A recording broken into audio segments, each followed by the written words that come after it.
जीवन है, जल है तो कल है, इसीलिए जल को हमारे जीवन का आधार बनाया गया है। इसे हर हाल में संरक्षित रखना चाहिए। हमारे पृथ्वी पर 70.8% जल और 29.2% स्थल है, इसलिए पृथ्वी को नीला ग्रह के नाम से भी जानते हैं।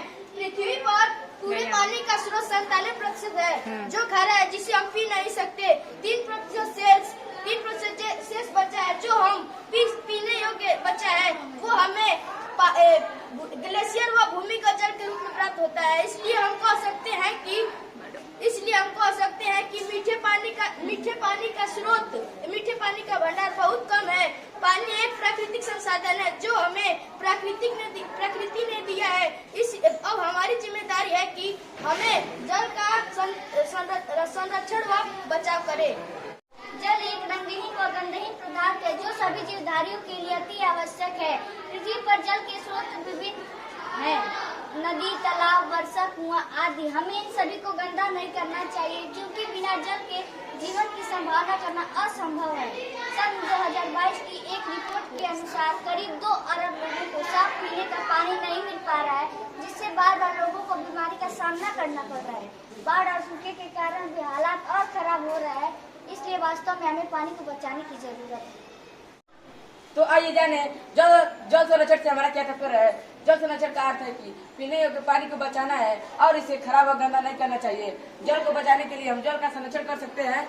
इसके लिए हमें दोस्तों, परिवार और समाज में जागरूकता फैलाने की आवश्यकता है। जल संरक्षण बहुत आवश्यक है, क्योंकि अगर पृथ्वी पर जीवन है तो सिर्फ जल के कारण ही है। अगर जल समाप्त हो जाए तो पृथ्वी से जीवन भी नष्ट हो जाएगा। हमारे आसपास बहुत से नदी और तालाब है, जिसमें बारिश का जल इकट्ठा होता है, जिसमें हमें तालाब के आसपास कूड़ा कचरा नहीं फेंकना चाहिए, ना ही पशुओं को नहवाना चाहिए, क्योंकि जब वर्षा होती है तो हमारी तालाब भर जाती है और गर्मी आने पर वो जमीन में सूख जाता है। अगर हमारा तालाब गंदा रहेगा तो जमीन में गंदा पानी रिसकर चला जाएगा और वही पानी हमारे नलों में से आएगा, जिसको पीकर हम सब बीमार हो सकते हैं। Very good. वर्षा के जल संरक्षण। आइए जाने वर्षा के जल संरक्षण के क्या कई कारण हैं। जैसे हम वर्षा के जल को इकट्ठा करके उसे अपने दैनिक कार्यों में प्रयोग कर सकते हैं और उसे अपने छतों पर टैंक बनाकर पाइपलाइन कर अपने बगीचों में पानी डाल सकते हैं और कपड़े धो सकते हैं और शौचालय में भी प्रयोग कर सकते हैं।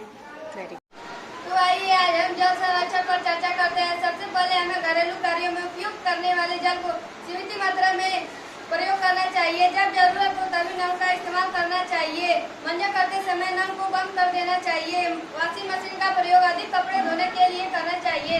घरों में पानी का रिसाव न होने दें।